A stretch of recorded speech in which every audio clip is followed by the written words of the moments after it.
ఇది ఫోటో కొట్టాలంటే ఇది ఇది ఆపాలంటే ఇది ఇది స్టార్ట్ అవుతుంది.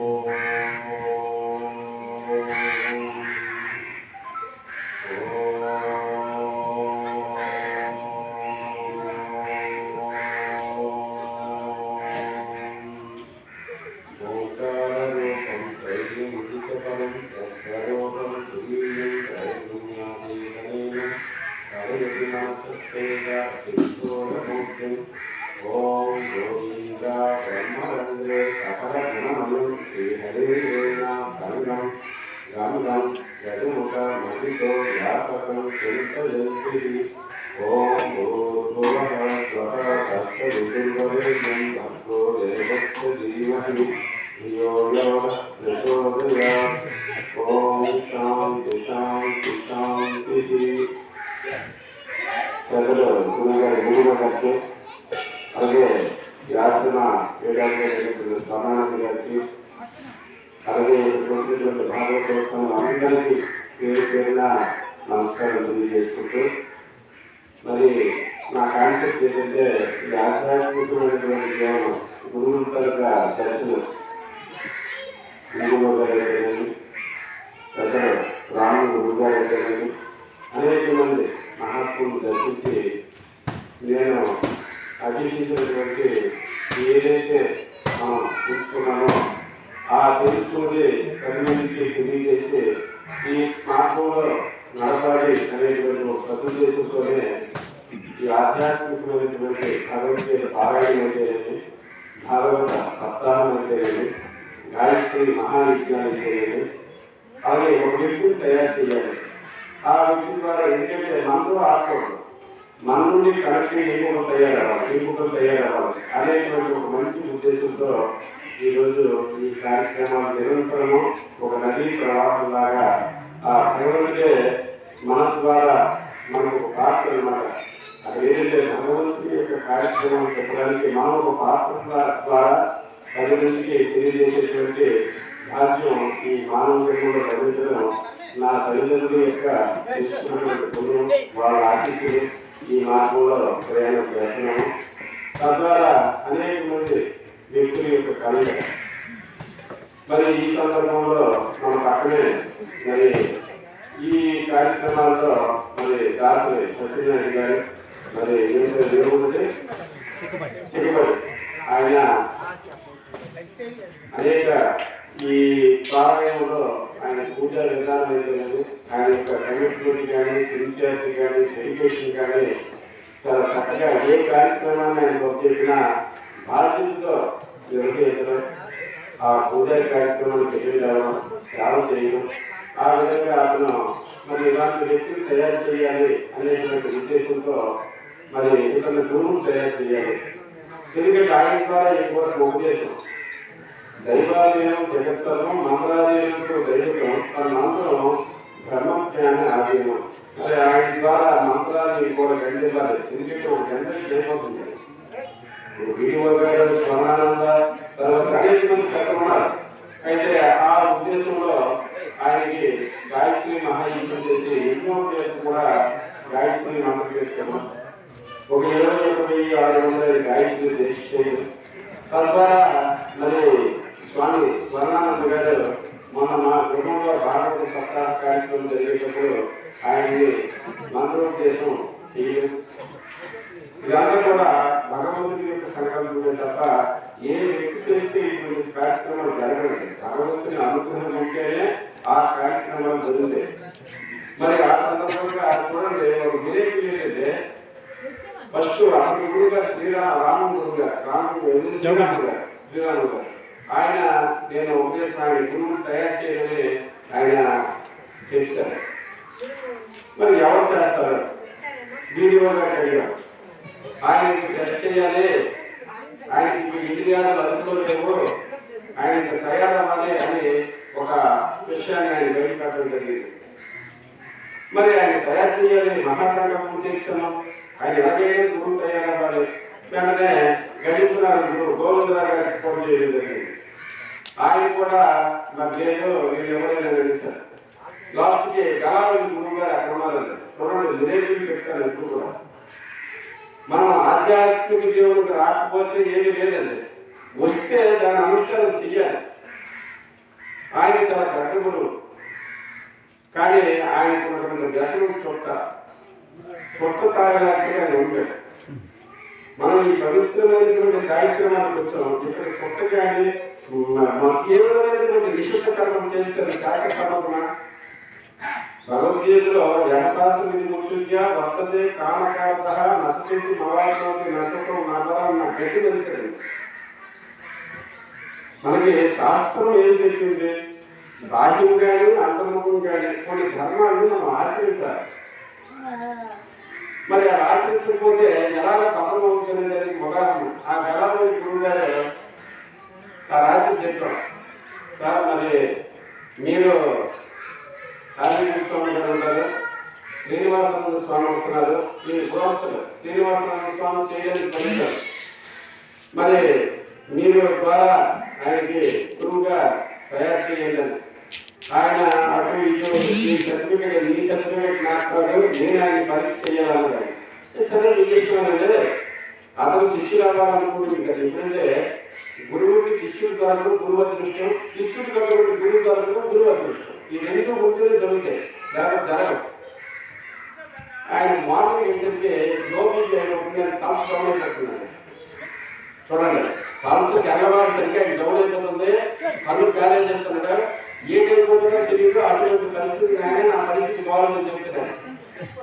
ఇమీడియట్ గా ఆయన్ని మళ్ళీ ఈ సత్యనారాయణ స్వామి ఆయన్ని సపరివార చర్యలు చేసి ఒక ఆటో బుక్ చేసి తన సొంత డబ్బులు పెట్టి డాక్టర్ తీసుకెళ్ళి మెడిసిన్ ఇప్పించి వాళ్ళ ఆశ్రమానికి ఆయన క్షేమంగా అప్డేట్ రావడం జరిగింది. అంటే మనం ఏదైనా తప్పు చేస్తే భగవంతుడు ఏ విధంగా పనిష్మెంట్ చూడండి. ఆయన టైంకి ఉండలేకపోయారు, ఎప్పటికి కూడా ఆయనకి రోజు మాస్టర్స్ తగ్గలేదు. నాయన నా కాలు నిలవలేకపోతున్నాయి అని ఈ రోజు కూడా ఆయన ఫోన్ చేసి చెప్తున్నాను. అంటే ఆధ్యాత్మిక జీవనంకి వచ్చేసరికి ఫస్ట్ మనలో ఉన్నటువంటి బ్యాడ్ హ్యాబిట్స్ ఏవైతే ఉన్నాయో అది తీయాలండి. త్రాగడం కానీ, ఈ మత్తు పాలు కానీ, అలవాటు పడటం కానీ, ఇంకా ఏదైతే జీవహింస మాంసాహారం కానీ, ఇవి మనం విడకుండా ఎన్ని పారాయణలు చేసినా ఎన్ని సత్సంగాలు చెప్పినా అవన్నీ కూడా మనకి ప్రమాదానికి కారకాలు అవుతాయి. ఎందుకంటే వాస్తవంలో మనకి నష్టం. ఆ నెక్స్ట్ ఇయర్ చేసాం చూడండి, మన స్మరణానంద గారు సరైనటువంటి చర్యకి కాలానికి వచ్చి మహా ప్రేమతో, అంటే ఆ ఉన్నటువంటి రిలేషన్ అతను అక్కడ శాస్త్రోక్తంగా ఆ వేదికలో అతన్ని ఆయన బోధనేటువంటిది అతని గురువుగా ఆయన స్వీకారం చేసినటువంటి శుభ సందర్భం. శ్రావణ మాసం, భాగవత సప్తాహం, శ్రావణ పౌర్ణమి, నవకుడి గాయత్రి యజ్ఞ ఆ భాగంలో అతన్ని గురువుగా చేయడం జరిగింది. ఇక నుండి కూడా చూడండి, మరి ఈ పీఠానికి అతని తర్వాత మాట్లాడుతున్నారు. మరి ఆ ఆధ్వర్యంలో అంటే ఆయన తీసుకున్న డెసిషన్ కూడా చాలా కరెక్టే. ఎందుకంటే మాకు వ్యవసాయం ఉంటుంది, మా తర్వాత ఒక వ్యక్తి తయారవ్వాలి, ఆ వ్యక్తి నుండి సమాజానికి ఒక మంచి, ఎందుకంటే భగవంతుని అనుసంధానం చేయడానికి గురువు అవసరం అండి. గురువు మాలా కర్త హై, గురువు దానం కర్త హై. భగవంతు గురువు ఏం చేస్తాడు, ఆ విడిగా ఉన్నటువంటి పువ్వులన్నీ కూడా ఒక మానగా తయారు చేస్తాడు. అలాగా గురువు అవసరం, ఈ సమాజానికి అవసరం. అదే మన సనాతన సాంప్రదాయం. భారతదేశంలో సనాతన సాంప్రదాయంలో తల్లిదండ్రులకు ఎంత ప్రాధాన్యత ఉందో గురువుకి అంత ప్రాధాన్యత ఉంది. తల్లిదండ్రులు జన్మనిస్తారు, గురువు జన్మ రాహిత్యం చేస్తారు. అలాంటి గురువుగా ఆయన స్వామి గారి దగ్గర ఆ విద్యను పొంది మరి ఈ రోజు ఈ కృష్ణాష్టమి నిన్నే ఆయన వచ్చేసి బాధ్యతలు అంటే చక్కగా అతను బాధ్యతలు ఇవన్నీ అశాశ్వతమైనటువంటిది. అసలేమి ఇయ్యేది మన దేహమే. ఈ దేహంలో ఉన్నటువంటి జీవుడే దేవుడు. ఈ సర్వశాస్త్రాల సారాంశం అంతా ఏంటి? ఇది సత్యం కాదు, దేహం అసత్యం, ఆత్మ సత్యం. ఆ ఆత్మ జ్ఞానాన్ని పొందడానికి, ఆ ఆత్మ జ్ఞానాన్ని ఆ తత్వబోధ చేయడానికి గురువు ఎవరికైనా ఎవరికి సాక్షాత్తు కృష్ణుడు మళ్ళీ నిర్మించినా గురువు అవుతున్నాడు. చూడండి, మరి కృష్ణుడికి గురువు ఎవరు? శాంతి మాస్టర్. రాముడికి ఎవరండి? వశిష్ఠుడు, విశ్వామిత్రుడు. వాళ్ళందరూ బోధన చేశారు. జ్ఞానరావు రాముడికి మనం అనుకుంటున్నాం. రాముడికి 17 సంవత్సరాల టైంలోనే వైరాగ్యం వచ్చింది. At the time of 15 years గురువు గారికి తెలుసు, గురువు గారికి కథలు మన పురాణాలు ఏమీ లేదు. నారాయణరావు గారు పెట్టినప్పుడు గురువు గారిని పెట్టి ఒక నెల రోజులు చెప్పారు సార్. అక్కడ కాలంలో ఒక నెల రోజులు చెప్పారు. ఆయన చెప్పినటువంటి విత్తనము ఈ రోజు నారాయణరావు గారు ఆ కోవిల్లో కూర్చొని ప్రతిరోజు సాయంత్రం ఆయన భాగవతాన్ని చదువుతున్నారు. అంటే మనం వేసే విత్తనము ఏదో ఒక రోజు మంచి ఉంటుంది. అంటే మనం ఏం చేయాలి? మంచి సంకల్పాలు చేయాలి. ఈ సమాజానికి మంచిని ఉద్దేశించి ఆయన అనేక మందిని తయారు చేశారు. నేను చలవనాయుడు ఎక్కువ చెప్తున్నాను. చలవనాయుడు అవకాశం మొదలు పెట్టుకోవడం, ఆయన చెప్పినటువంటి విషయంత పొందు నేర్చుకో. కానీ మనం అది ఎందుకంటే మనుషులు ఉండేటప్పుడు మనకు తెలియదు ఆ విలువ. వాళ్ళ తాలూకు కాబట్టి అయిన తర్వాత మనకి ప్రకృతి రాదు. కాబట్టి ఉన్నప్పుడే వాళ్ళని ఉపయోగించుకోవాలి. పురాణాన్ని కూడా నేను మా సత్రానికి రమ్మన్నా ఆయన అనివార్య కారణాల వల్ల సార్ 7 రోజులు రండి, మీ తరపు సత్సంగాన్ని చెప్పమని నేను ఆయన్ని అర్థించాను. కానీ ఆయన సమయాభావం లేకపోవడం వల్ల రాలేకపోయాడు. అయినా తప్పనిసరి ఈ రోజు మాత్రం తప్పనిసరి అంటే ఇప్పుడు వినాయకుడు గారు నిజంగా చాలా పెద్ద అద్భుతమైనటువంటి మహావిష్కారం. మరి ఆయన ఎందుకు మనం గౌరవిస్తాము? అతనిలో ఉన్నటువంటి విశ్వాసాలు 10 మందికి పనికొచ్చారు. వీడియో గారిని మనం ఈ ఏరియాలో శ్రీకాకుళంలో విజయనగరం విశాఖపట్నం అద్భుతమైన చెప్తారు. మరి అతను ఈ రోజు మరి ఆ దంపతులకి అమ్మ ఒకసారి మీదకి వస్తే మీకు ఆశీర్వచన. ఎందుకంటే భవిష్యత్తులో మరి ఇతను డాక్టర్ సత్యనారాయణ మరి ఆవిడ కిడ్నీ డొనేట్ చేశారండి ఒక పేదవారికి. తను ఏది ఆశించకుండా కిడ్నీ డొనేట్ చేసినటువంటి దంపతులు. నేను ఒకేసారి పారాయణ తెలియదు దీంట్లో. అమ్మ ఈ రోజు నుండి జీవనం చేయకూడదంటే నా ముందే ఆ కోరికలకి తీశారండి. ఆ రోజు నుండి ఈ రోజు వరకు తన భర్తకి తను సహకరిస్తూ ఆయన ఏ రాత్రి ఎక్కడ ఉన్నాయి వెళ్ళిపోయి ఏ టైం కానీ 7 రోజుల్లోనే ఏ భార్య సహకరించకపోతే భర్త యొక్క మొదటి సాగదు. ఈ మధ్యనే అంటే మీకు ఒక షార్ట్ ఎగ్జాంపుల్, ఆయన ఒక శిష్యురాలు కూడా తయారైంది. ఎవరైనా ఆడదానికి శత్రువు. కానీ ఆవిడ తన జ్ఞానాన్ని చెప్పండి, ఎవరు ఏమనుకుని ఆవిడకి మీరు జ్ఞానాన్ని అందించండి తన యొక్క స్వేచ్ఛను ఆవిడ అతనికి ఇవ్వడం బట్టే ఆవిడకైనా ఈరోజు ఆవిడ చాతుర్మాస దీక్ష చేస్తున్నారు. ఆవిడ రావాల్సింది. కానీ కాళీకృష్ణ గారి దగ్గర కార్యక్రమం పొందడం నాకు ప్రకటించడం జరిగింది. అంటే ఒక స్త్రీ సహకరించకపోతే ఏ ఒక్కరు కూడా తయారవ్వరు. ఈ రోజు సత్యనారాయణ వల్ల ఆయన కొన్ని విషయాలు తెలుసుకుని ఇప్పుడు చాతుర్మాస దీక్ష చేస్తున్నారు.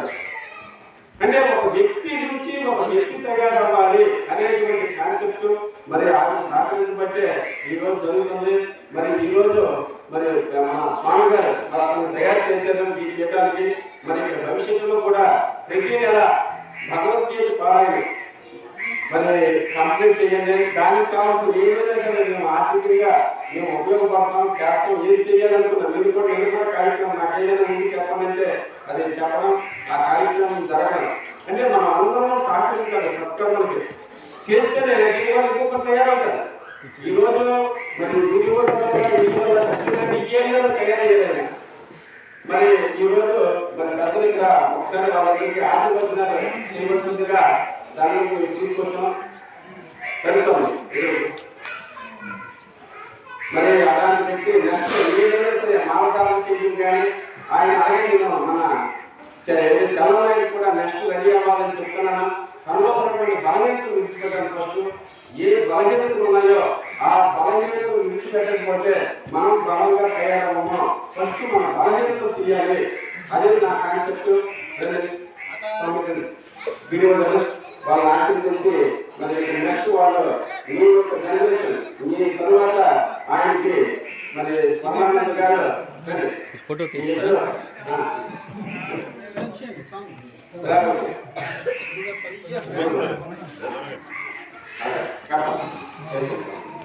ఓం తచ్చం యారామణీమహే సాతం ఏకారాం నమతే నైవే సత్యేతునా సత్యమానసేభ్యః ఓం సంఖ్యాసురేషం శంభోస్తు దినవే సంచరుస్వదే ఓం శాంతి శాంతి శాంతి.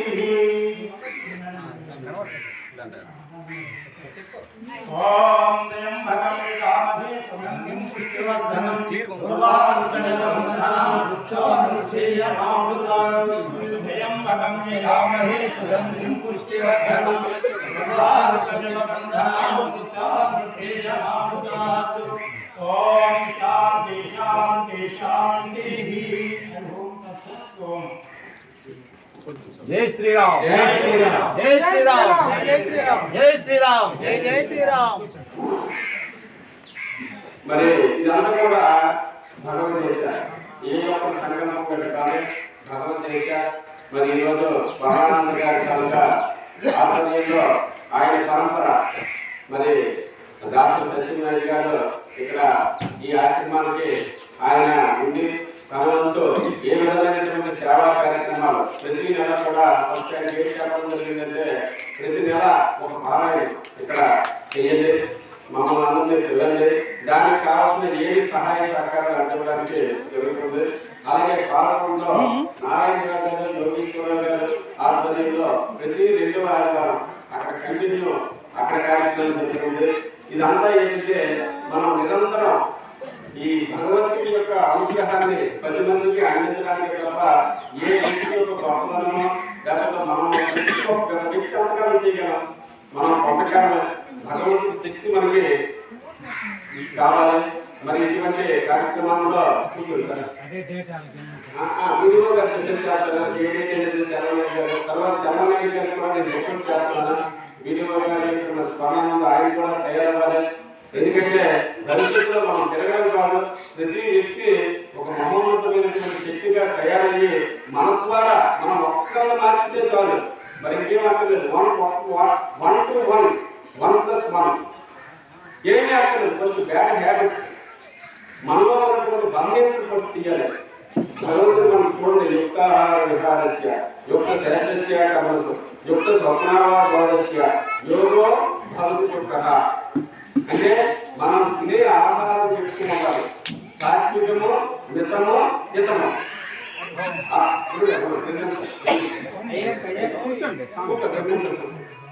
అయితే ఏదైతే ఫస్ట్ నేను ఏం చూస్తానంటే ఎక్కడికైనా సరే ఫస్ట్ జీవనం మనం జీవనం చేసుకుని మానాలి. ఆధ్యాత్మిక జీవనానికి అక్కడే తెలుస్తాను నేను ఏమంటానంటే కూర్చొని ఆధ్యాత్మిక జీవనానికి వచ్చానంటే ఫస్ట్ ఆహారము. ఆహారం యొక్క సూక్ష్మ రూపమే మనస్సు.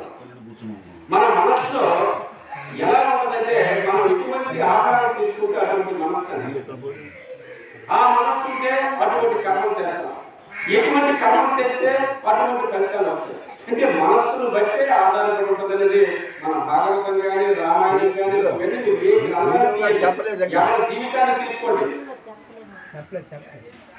అలాగా మనకి రాముడికి 15 సంవత్సరాలు వైరాగ్యం వచ్చిందండి. తినడం, నిద్రపోవడం, పలకడం, బొమ్మడం అందరికీ ఆశ్చర్యం. రాముడు ఎక్కడ కూడా నేను దేవుడి మీద ప్రకటించలేదండి. మనం చదువుకుంటున్నాం నా రాముడు ఎవరు చేసిన జై శ్రీరామ్ జై శ్రీకృష్ణ. ఆయన ఎప్పుడు కూడా నేను దశరథాత్మజుడిని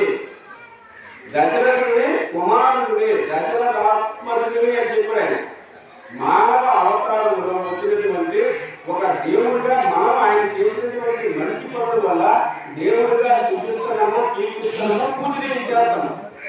ఏదేదో ఒక మంచి పని చేస్తేనే మనం పొగుడుతాం కదా, అటువంటి సాక్షాత్తు శ్రీరామచంద్రుడికి 17 సంవత్సరాలకు వైరాగ్యం వచ్చిందండి. కన్యపతి ఎలా ఉంటుందో చూడండి. మరి గురువు గారు ఏం చెప్తారంటే సప్తభూముల గురించి చెప్తారు గురువు గారు ఎప్పుడు కూడా. మనందరం ఒకటో స్టేజ్లో ఉన్నాం, మనం ఎక్కడికి వెళ్ళలేదు. ఇది శుభేచ్ఛ అంటే పెద్దల్లో గౌరవించడం, ప్రవచనాలు వినడం, మంచి పుస్తకాలు చదవడం, ఇవన్నీ కూడా ఏంటంటే ఫస్ట్ స్టేజ్. మనము మన జన్మ చరితార్థం చేసుకోవాలి, మోక్షాన్ని పొందాలి, జన్మ రాహిత్యం చేసుకోవాలంటే సప్తభూములు కావాలి. ఈ సప్తభూములు కూడా మనం అది 1 రోజు చెప్పచ్చు, 100 రోజులు చెప్పచ్చు, జీవితాంతం చెప్పినా సరిపోలేదు. ఎందుకంటే అంత సబ్జెక్ట్ అది. అయితే మనమందరం ఎక్కడ ఉన్నాము? ఫస్ట్ స్టేజ్లో ఉన్నాం, శుభేచ్ఛ. ఈ శుభేచ్ఛ ఉండడం వల్ల మనోవికారాలతో కూడుకున్నటువంటిది మనస్సంతా కూడా, మన మనస్సంతా కూడా మనోవికారాలతో కూడుకున్నటువంటిది. మరి రాముడు వాటికి 17 సంవత్సరాలకి వికారాలు పోయాడు. రాముడికి మనో వికారాలు లేదు, అంతర్దృష్టి వచ్చింది. రాముడికి అంతర్దృష్టి 17 సంవత్సరాల వయసులోనే వచ్చింది. నాకు ఈ రాజ్యం వద్దు, ఈ పరిపాలన వద్దు, ఈ భోగ వాక్యాలు వద్దు, నాకు ఏమీ పొద్దుతో చూడాలి. ఎలా ఉంటుందో చూడండి. దశరథుడు మహారాజు చక్రవర్తి తన బిడ్డ సాక్షాత్తు రాముడు అంటే అత్యంతమైనటువంటి ప్రేమ. నా రాముడికి ఎలా ఉండాలనేది ఆయన మనోవ్యాప్తితో పొందుతున్నాడు. ఆ సందర్భంలో ఎవరు వచ్చారో? విశ్వామిత్రుడు వచ్చాడు. చూడండి, ప్రతి దానికి కార్యం ఉంటుంది, కారణం ఉంటుంది. ఇక్కడ గురువు గారు ఆయనకి ఇచ్చారంటే ఏదో కార్యం లేకుండా ఆయన గురువు తయారవ్వలేదు, ఏదో కారణం ఉంటుంది. అయితే మనకి పూర్వాపరాలు మన మనస్సుకి మన స్థాయికి అందము జ్ఞాని వస్తాయి. ఇప్పుడు స్వామి జ్ఞానంతో ఆలోచించే నా తరువాత ఎవరు తయారవ్వాలంటే ఒక మంచి ఆలోచనతో ఆయన ఇవ్వగలిగారు. అదే కళాన్ని గురువు గారు తయారు చేయడానికి ఆయనకి యాక్సెప్ట్ అవ్వలేదు. భగవంతుడు ఆయనకి అటువంటి శక్తిని కల్పించలేదు. తెల్లవారికి ఇవ్వాలి ఉద్దేశం డాక్టర్ ఆయన విషయం కూర్చుంది. అంటే ప్రతిదానికి కూడా ప్రమాదంగా ఉండాలి. అలాగా విశ్వామిత్రుడు వచ్చాడండి. వచ్చేసరికి ఎవరైనా సరే పెద్దలు వచ్చేటప్పుడు మనం ఎందుకంటే గురు దర్శనం పుణ్యం, స్పర్శనం పాపనాశనం, సంభాషణం మోక్ష కోరిదాయి. గురువు దర్శనమే మనకు ఎన్నో జన్మలు పుణ్యం ఉంటే తప్ప గురు దర్శనం జరగదు, వాళ్ళతో మాట్లాడేటువంటి భాగ్యం దొరకదు, వాళ్ళతో సంచరించేటువంటి జీవితం దొరకదు. నేను చాలా మంది ఇప్పుడు అదే చెప్తాను. మన జీవితంలో కానీ వదలతో ఆయన ఎంతనే ఉన్నదే అతను పట్టుకునే ఉన్నది. గురువు ఎంత వంట అన్నారు కథలు. అటువంటి గురువు దొరికినప్పుడు ఆ గురువు దగ్గర మనం ఆ జ్ఞానాన్ని పొందాలి. అంటే పట్టు పట్టరాదు, పట్టు విడువరాదు, పట్టు పట్టలేని ముడియ పట్టరాదు, పట్టు విడిచిన కన్నా 10 సత్తుల మేలు విశ్వదారిగాను వీళ్ళు వ్యాపారం సింపుల్ చేసిందండి. ఏది లేదు మామూలు బాహ్యమైనటువంటి జ్ఞానం పొందడానికే ఎన్ని 1వ తరగతి నుండి అది పీజీ డిగ్రీ చేసినా కూడా ఉద్యోగం వస్తుందో రాదో తెలియదు. ఇది బ్రహ్మ విద్య, అంత ఆసమస్య. మరి బ్రహ్మ విద్యను పొందాలంటే ఆ గురువు దగ్గర ఎంత శుశ్రూష చేయాలండి, ఆ గురువు దగ్గర ఎంత విద్య నేర్చాలండి. మరి ఈ విశ్వామిత్రుడు వచ్చేసరికి దశరథ మహారాజు లేచి పాదాలు సాష్టాంగ పడి నమస్కరించి ఏమి కావాలి అని, మీరు ఏమి కావాలని తెలుస్తున్నాను ఆయన ఆలోచించలేదు. మరి నాకేంటి అక్కర్లేదు, నేను ఒక యాగం తలపెట్టాను. యాగం తలపెట్టు దానికి రాక్షసులు ఎప్పుడు కూడా మనుషుల దగ్గర చెడు ఉంటుంది, చెడు దగ్గర మంచి ఉంటుంది. మామూలుగా ఏ కష్టాలు ఉండవు.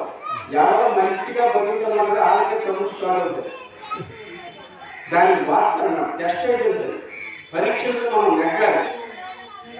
ఇక్కడ మరేమి లేదు, నేను యాగం చేస్తున్నా, ఆ వ్యక్తి నిమిత్తము రాక్షసులు కాంటలు పెడుతున్నారు కాబట్టి రాముడు నాకు అండగా ఉండాలి ఆ యజ్ఞానికి రక్షణగా రాముడు కావాలి అని కోరడం జరిగింది. ఇక దశరథుడు వెళ్ళగలగలని ఆడుకున్నాడు. పసిబాలుడు నూరు మేఘాలు దేశాలు రాలేదు. ఏమిటి పరిస్థితి? విశ్వామిత్రుడు రాముడికి అసలు తెలియదు, కావాలంటే నేను సైన్యాన్ని పంపిస్తానా, నీకు అండగా ఉంటాను. విశ్వామిత్రుడు కోపంతో ఊరుకోదండి. విశ్వామిత్రుడు మహాకోపిష్టి కదా. విశ్వామిత్రుడు మహాకోపిష్టి. నీ మాట అక్కర్లేదు, నేనేం అక్కర్లేదు, నేను వెళ్ళిపోతారా, ఏం కావాలేదు పండుగ అయిపోతుంది. వశిష్ఠుడు ఏం చెప్పారంటే, ఆయన ఎవరనుకున్నారు, విశ్వామిత్రుడు దగ్గర ఎవరికైనా హాని జరుగుతుందా, నీ రాముడు ఏమీ లేదు, నువ్వు పంపించను అన్నాడు. అప్పుడు చెప్తాడు, రాముడు వైరాగ్యంతో ఉన్నాడు, ఒక నైరాశ్యంతో ఉన్నాడు, నిస్పృహలో ఉన్నాడు అని చూసేందుకు రాముడు దగ్గరికి ద్వారపాలకు పంపిస్తారు. రాముడు ఎలా వస్తుందంటే, రాముడిలో ఉండేది గొప్ప పని చూడండి. మొట్టమొదటి తల్లిదండ్రులకు నమస్కారం చేస్తారు, తరువాత గురువులకు నమస్కారం చేస్తారు, తరువాత వచ్చినటువంటి తరువులకు అభివాదం చేస్తారు. అదే రాముడి యొక్క క్యారెక్టర్. చూడండి, మొట్టమొదటి తల్లిదండ్రులు, తరువాత గురువులు, తరువాత వచ్చినటువంటి ప్రజలకి నమస్కారం చేస్తారు రాముడు. అడుగుతారండి, వశిష్ఠుడు అడుగుతాడు, రామా ఏంటిది, ఈ విచారణ కారణం ఏంటి, ఎందుకు వైరాగ్యంతో ఉన్నారో, పిల్లలకు పడుకోవు నిద్రపోవు ఏంటి మరేమి లేదు, నాకు గౌరవం చెప్పన్నాను. ఆకాశం ఏ రంగులో ఉంది, ఏ రంగులో ఉందమ్మా చూడండి. ఇక్కడ ఆకాశానికి రంగు ఉందా? ఆకాశం శూన్యం కదా, కానీ మనకి ఏ రంగులో కనిపిస్తుంది, నీలం రంగులో కనిపిస్తుంది. అలాగే ఈ జగత్ కనిపిస్తుంది, ఈ జగత్ మిథ్య అన్నది. చూడండి, బ్రహ్మ సత్యము, జగత్ మిథ్య కదా. బ్రహ్మమే సత్యము, జగత్తు మిథ్య. కానీ ఇది కనిపిస్తుంది, ఇది కనిపిస్తుంది, లేదన్నది లేదు, కానీ ఇది లేదు. చూసారా, ఈ లేనిది తెలుసుకోవడమే జ్ఞానము. ఆ జ్ఞానాన్ని ఎవరిస్తారో ఇలాంటి గురువులు అందిస్తారు. ఈ గురువుల సేవ మనం చేస్తున్నామా? చూడండి, ఇది లేదంటున్నా కనిపిస్తుంది. యోగేశ్వరరావు చెప్పినట్టుగా ఇవన్నీ కూడా మనకి జ్ఞానేంద్రియాలు ఉన్నాయి. ఈ జ్ఞానేంద్రియాలు ఇంత చక్కగా కనిపిస్తుంది, వంట చేస్తున్నారు, ఇంత దేవుడు ఉన్నారు, ఇవన్నీ కూడా అందరూ చూస్తున్నారు. ఇది లేదంటే ఎలా ఉంటుంది? ఎలాగ లేదో నీకు చెప్తున్నాను గురువు. చూడండి, జగత్ మిథ్య, బ్రహ్మ సత్యం. ఈ బ్రహ్మ సత్యం ఎలా చెప్పాలి? ఇక్కడ నీరు ఉంది, ఇక్కడ నీరు లేదని తెలగా ఉంది, మన జ్ఞానం తెలుసు నీరు ఉందని. ఇది ఏంటి, బోరో ఒక బాగా తీస్తే లోపలికి వెళ్తేనే నీరు వస్తుంది. అలాగే మన లోపలికి మనం వెళ్ళాలి. మనం ఎప్పుడైనా వెళ్ళామా? చూసారా, మనందరం ఎక్కడున్నాం, బయట తిరుగుతున్నాం.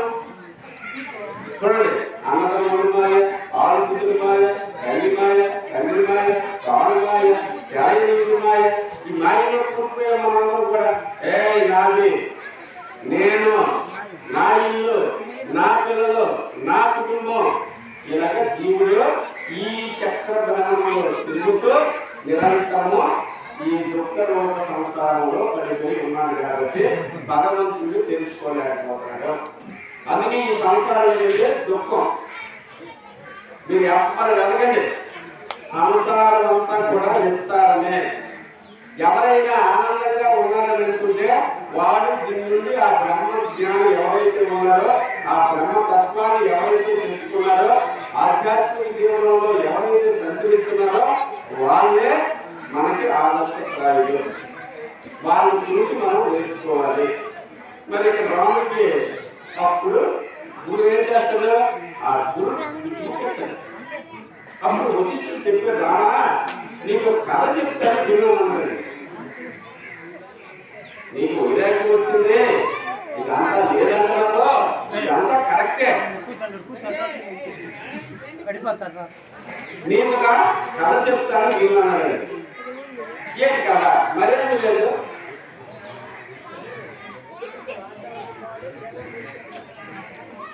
ఇది మనం రెండో స్టేజ్ చేస్తారు.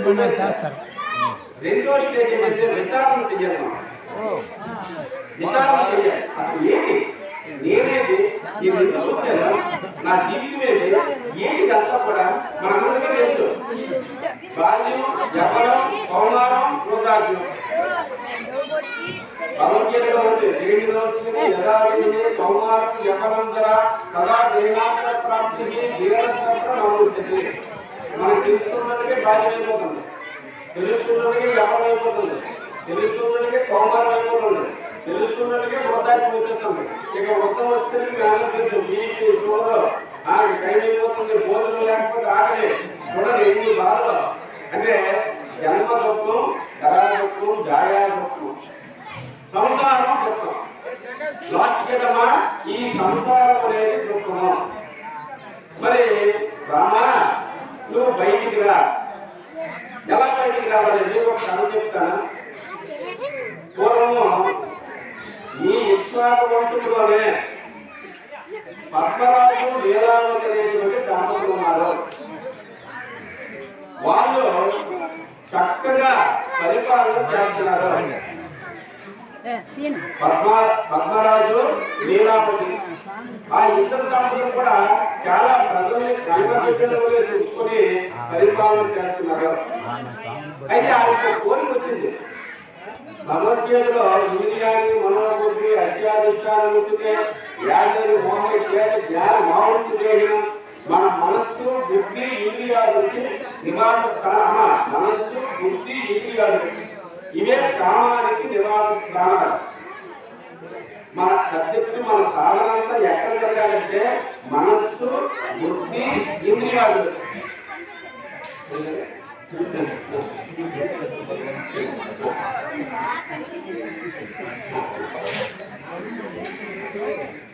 ఇంద్రియాలు, మనస్సు, బుద్ధి ఇవే కామానికి నివాస స్థానాలు. కోరికలు, కామం అంటే కోరిక. ఈ కోరికలు ఏమిటంటే మనిషిని పదము చేసేస్తుంది. అయితే మన సాధన ఎక్కడ జరగాలి? మనస్సు, బుద్ధి, ఇంద్రియాలు. ఇంద్రియాలు అత్యంత సూక్ష్మమైనటువంటివి. మరి ఈ లీలావతి పద్మరాజు పరిపాలన చేస్తున్నారు, చాలా హ్యాపీగా జీవిస్తున్నారు, ప్రజల్ని కన్నబిడ్డలుగా చూసుకుంటున్నారు. ఆయనకు కోరిక కలిగిందండి. చూడండి, ఆ లీలావతికి ఒక కోరిక కలిగింది. మరేమి లేదు,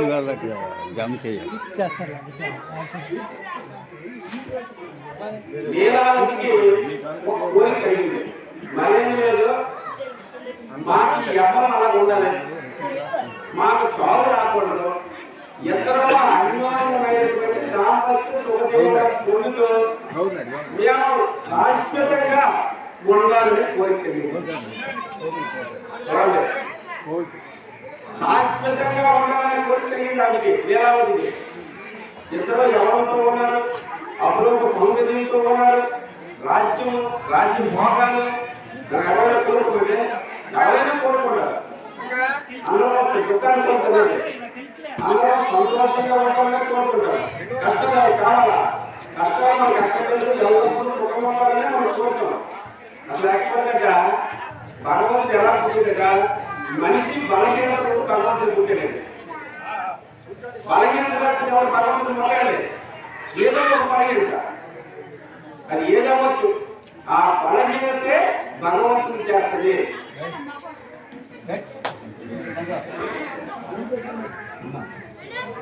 అయితే ఈ లీలావతికి కలిగింది.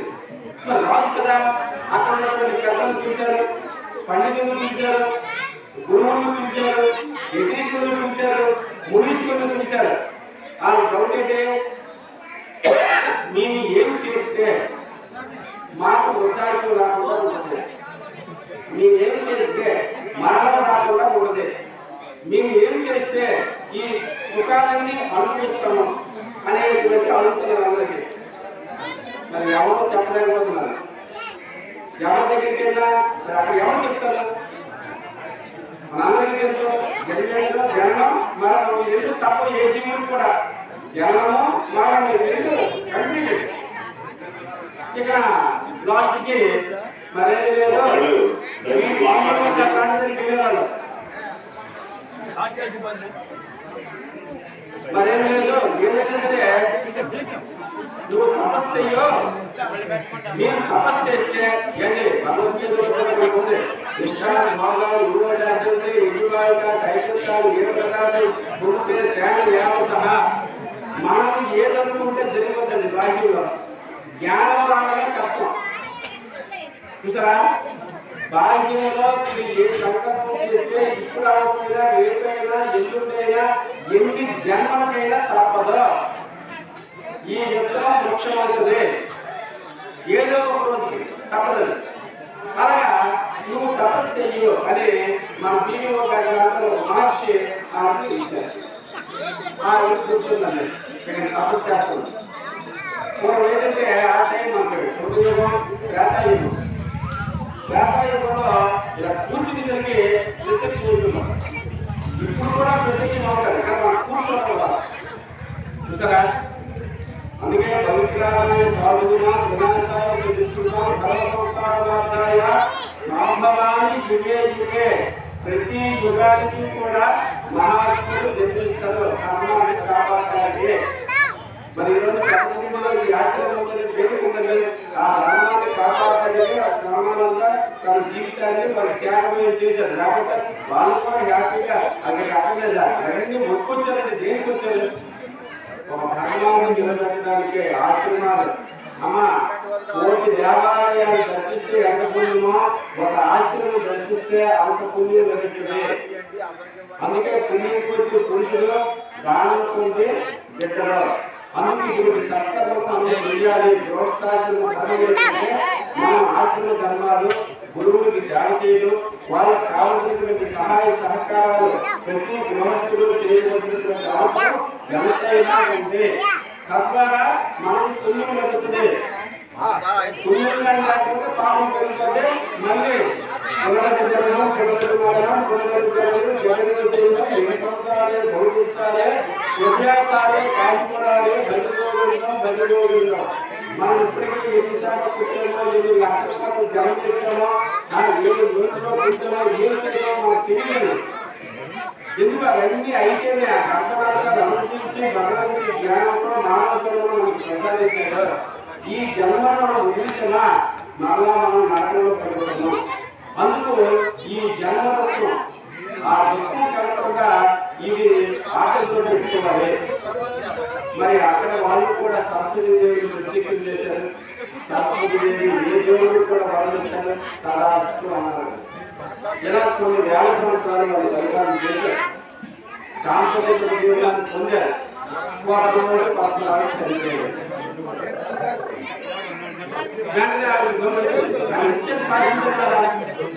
చూడండి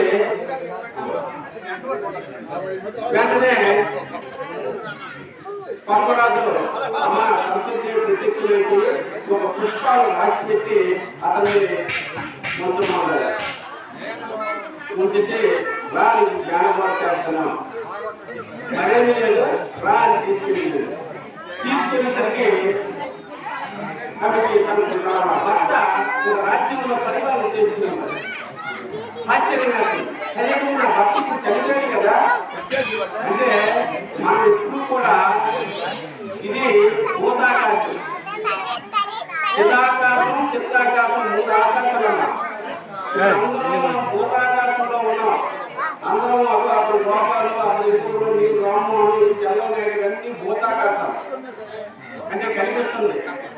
కనిపించింది చిత్తాకాశం. ఈ మనస్సు మనకు కనిపించలేదు. చూడండి మన మనలో ఎక్కడే ఉన్నాం కానీ మన మనస్సు గోచరిస్తుంది. ఎక్కడెక్కడో తిరుగుతుంది. ఇక్కడ ఉన్నప్పుడు కూడా ఎదుగు వెళ్తుంది. అది చిత్తాకాశం. చిదాకాశం అవుతుంది అంటే స్థూల సూక్ష్మ కారణ. మనం రావడానికి కావాల్సినటువంటి కారణం ఉంటుంది. అది చిదాకాశం. ఆమె సరస్వతి దేవి ఈవిని చిదాకాశానికి తీసుకెళ్ళింది. సూక్ష్మంలో తీసుకెళ్లి తన భర్త కనిపిస్తున్నాడు.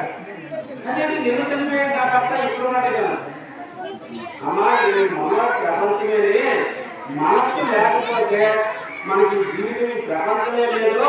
నిజంగా ఆ ప్రపంచంలో ఉన్నావు. ఇప్పుడు ఈ ప్రపంచం వచ్చేసరికి నీ భగవంతుడు తెలియజేస్తున్నాడు. ఇదంతా ఎవరు చెప్తాడు? వశిష్ఠుడు రాముడు జ్ఞానపాలు చేస్తాడు స్టోరీ. వెంటనే అర్థం తెలియదు, నాకు అర్థం అవుతుంది ఏంటంటే మరేమీ లేదు. పూర్వ జన్మలో నువ్వు ఒక బ్రాహ్మణ స్త్రీని, నీ భర్త ఒక బ్రాహ్మణుడు, మీ ఇద్దరు 7 రోజుల కింద చనిపోయారు.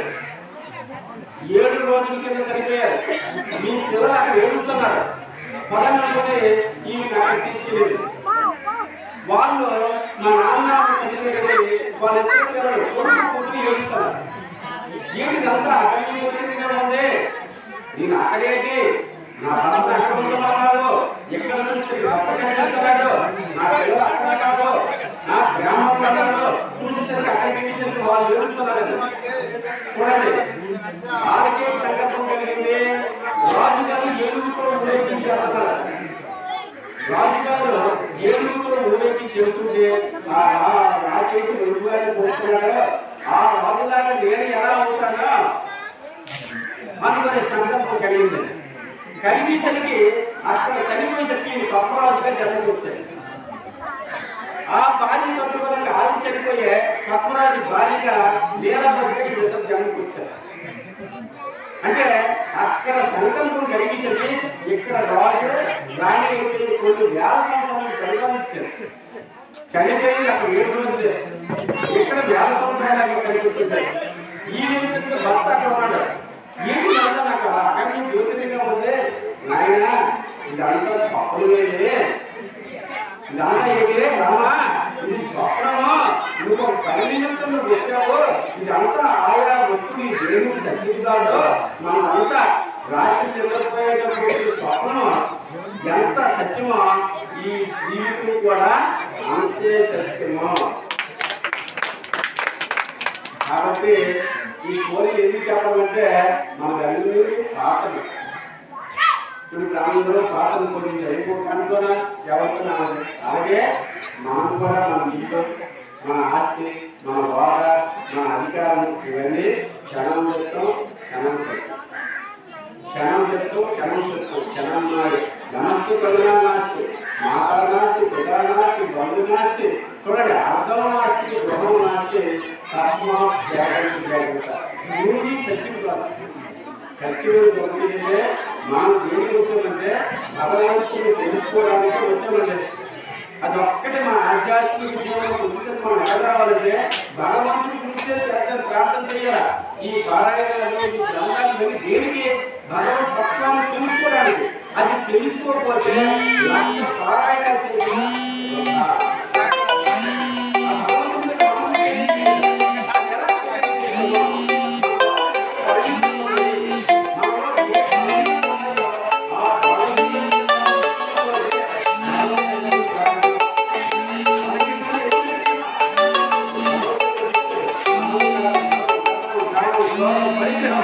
విముక్తి నిర్మమ శాంతో బ్రహ్మభూయాకపోతే మనలో 15 ఉన్నాయి. అహంకారం, ఏమనే అహంకారం, నేను పండితులనే అహంకారం, లేదా నాకు గొప్పదనేటువంటి అహంకారం, లేకపోతే నాకు అనేక రకాలైన జ్ఞానం ఉండేటువంటి ఈ అహంకారం ఏమున్నా మనసు పవరైపోతుంది. ఆధ్యాత్మిక జీవనంలో రాకపోతే ఏంటి గమనిస్తాను ఎవరు పర్వాలేదు. కానీ దీనికి వచ్చేసరికి మనలో ఉన్నటువంటి బలహీనత కామచ్చ, క్రోధచ్చ, లోభచ్చ, దేహే కృష్ణ జ్ఞానరత్న పహార తస్మాత్ జాగ్రత్త జాగ్రత్త. అంటే ఆధ్యాత్మిక జీవనం వచ్చేసరికి కామము, క్రోధము, లోకి జ్ఞానాన్ని కలిగాడండి. కోపమున్న జ్ఞానానికి కలిగాడు. కోరికలున్న అంకుడికి వెళ్ళే మనం ఏవైతే ఉన్నాయో అవి వదులుకోకపోతే ఈ ఆధ్యాత్మికమైనటువంటి ఆనందాన్ని మన జీవితంలో పొందలేము, కలిగలేము. మరి ఇటువంటి ఆధ్యాత్మిక ఆనందాన్ని ఇవ్వడానికి ఇవన్నీ కూడా కేంద్ర ఆశీర్వాదం.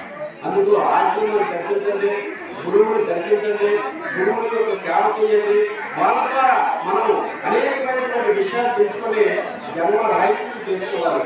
జన్మ ఉంటే కర్మ ఉన్నది, కర్మ ఉంటే జన్మ ఉన్నది, జన్మ ఉంటే సుఖ దుఃఖాలు ఉంటాయి, ఆనందం మాత్రం రాదు. చూసారా, ఆనందం అయితే మనకు లభించదు. ఆనందం లేకపోతే ఈ మానవ జన్మ చాలా మనం ఎన్ని పుణ్యం చేసి అనేక ప్రమాణాలు చేసి ఈ మానవ జన్మ మనకు వచ్చింది. దీన్ని సార్థకం చేసుకోవాలి. సార్థకం చేసుకోవాలంటే సైలెన్స్ లోకి వెళ్ళాలి, నిశ్శబ్దానికి వెళ్ళాలి. నిశ్శబ్దంకి వెళ్ళాలి అందుకే మనోబలం పడాలి. మన మనస్సు మన అన్నిటికీ కారణం ఏంటంటే మనస్సే. ఈ మనస్సుని ఆధీనం చేసుకునేటువంటి ప్రక్రియ గురువు దగ్గర నేర్చుకోవాలి. ఆ గురువు మనం చేస్తారో, ధ్యానం చేస్తారో, ఆరాధన చేస్తారో, భజన చేస్తారో ఆ మనస్సుని ఆధీనం చేసుకోవాలి. యశింద్రియాన్ని మనస నియమ్య కర్మయోగం అసక్త సాధించే ఆ మనస్సు ద్వారా ఇంద్రియాలను అదుపు చేసుకుంటే మనకి భగవంతుడి యొక్క దర్శనం ఈ మానవులలో